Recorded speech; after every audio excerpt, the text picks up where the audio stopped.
What's good, everybody? Welcome back to yet another video. Be sure to follow me over at Twitter as always. Eric D. July is my Twitter handle. You can also visit my website over at ericdjuly.com. You can stay up to date with everything that I have going, my podcast and all of that as well. Of course, follow me over at Twitch. Subscribe to me over at Twitch. Same channel name, Young Ripper 59. Now, this video, we are going to kind of follow up on the discussion in the last video that I had talking about X-Men in the animated series. Considering that Disney Plus now has launched, we can watch all of these old shows that I have not really been able to assess and watch thoroughly and pay attention to as an adult. And like I said in the last video talking about episode 1 of the X-Men animated series, it's different, man. It's just really different because you don't remember things, you don't pick up things, right? That you did maybe when you were a kid. And watching this going into the episode 3, right? Which is where I'm at now. It's crazy, not only how fast that everything moves, but how mature it actually is in terms of some of the narratives. I couldn't appreciate that younger, and maybe that's why it is so appreciated. X-Men the animated series is this classic because of that element, right? In that you really gain more of an appreciation for it as you age and as you mature. Now, going into this, I almost said issue 3. I gotta treat it like a comic book. But going into episode number 3, now I know why I don't remember a Morpho Changeling even being a thing. He's died, supposedly been already killed off, or that may explain that. I can't really, again, I just can't fathom how I missed that because I don't remember that ever being a thing. But again, that's why we're watching this and that's why we're analyzing it.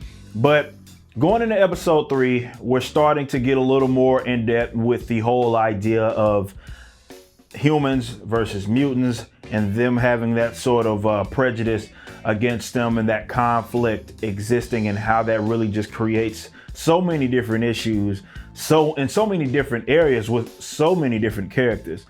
And right now, Beast is being accused.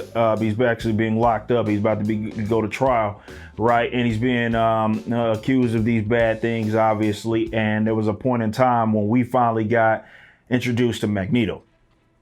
And Magneto was trying to actually save him. He's like, wait a minute, dude, you actually are a student of, Professor X.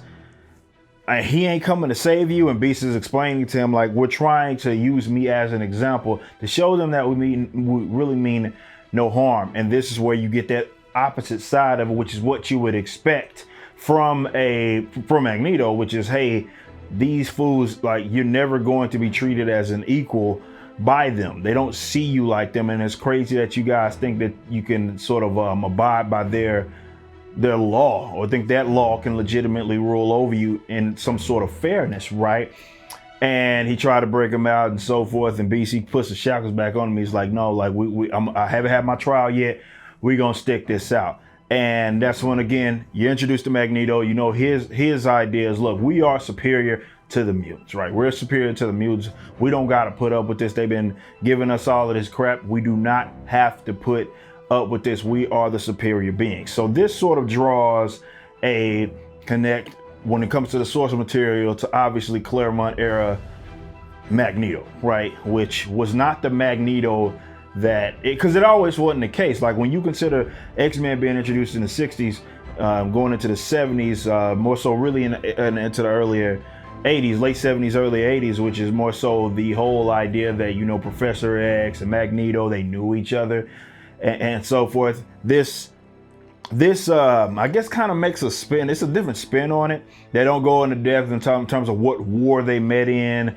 So you don't have the whole Nazi era government, all of that, his family being killed off. That element's not even really being entertained yet in this, but it obviously draws from that, right? Late 70s, early 80s, more so that retcon of the relationship between Professor X and Magneto, because prior to then, Magneto was your typical cutthroat villain. It really wasn't until going into that was again late 70s, 80s, when you got that retcon of Magneto, Professor X, and their relationship being former friends and so forth. So that's clearly what they are expanding upon, and more so what they're drawing from with this episode. And when you consider the context, that wouldn't have been that removed. We're not even talking about a decade removed from when it actually happened in the comics. When you consider, because this happened in the early 90s, this, the X-Men animated series. So I'm absolutely loving that they're drawing from that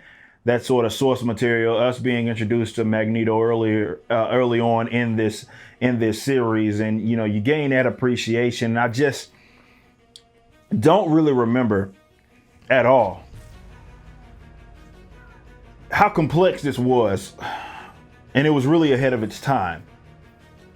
Because again, I'm analyzing this as an adult. This is why I don't remember this, because I couldn't even, you think of that, you watch that as a kid, you see everybody do their powers and it's all cool, but you don't really understand the storyline when you're a youngster. You just don't, you can't, you haven't lived enough, you haven't learned enough about the world, and they are really going into some of these elements and sort of complex, even with a more sympathetic and complex villain such as Magneto. When you consider his previous experience, how people treat him or treat mutants, and why it almost seems like it's justified that he acts the way that he does versus what the typical heroes are acting like in the X-Men. And obviously you kind of got that gray area, right, with people like Wolverine, right, and the dynamic that he sort of, well, more so what he lends to the dynamic in the relationship between the mutants, X-Men, Magneto. We did get introduced to Sabretooth in this episode as well, and it's funny because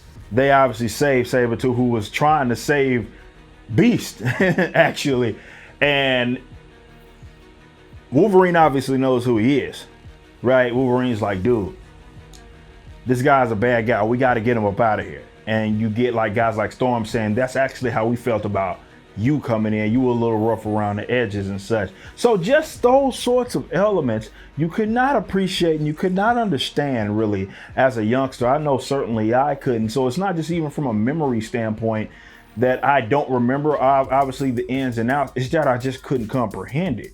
I just simply couldn't comprehend it. So as I'm watching this, I'm wanting to see more. I'm simply wanting to see more, and it makes more and more sense. I'm only on episode 3, but it makes more and more sense why this is heralded as this just phenomenal beacon of American animation and comic book animation with the X-Men animated series. So I'm really loving it.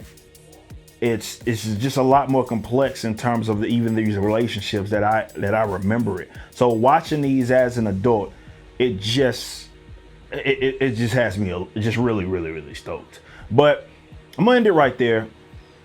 As I'm watching this, we'll see what other episodes I do videos on. Obviously, I will do more videos. You can head over to my Patreon, patreon.com/EricDJuly. If you have maybe personal requests in terms of shows, not just shows, not limited to shows. Remember, the whole Patreon thing started and as a like the comic book. So if there's comic books you want me to go through, visit there. Depending on what tier, you do get requests. So if you want me to do like a video on a particular comic book or a show in this Disney Plus case, just become a patron and I'm obligated to do that. But aside from that, regardless if you're donating to me monthly, I'm still going to do videos on whatever I come across. We're going to watch some of the Avengers stuff, old Avengers stuff. Obviously watching some of the, cartoons that I remember watching, like Silver Surfer. We'll be watching some of those since they have all of those on Disney Plus, and then just analyzing them as an adult. And as I'm watching this, I'm just hoping that I gain just some more of an appreciation for these animated series, simply because I just could not consume it and comprehend it in a way that I can now as an adult. So until next time, homies, y'all be easy.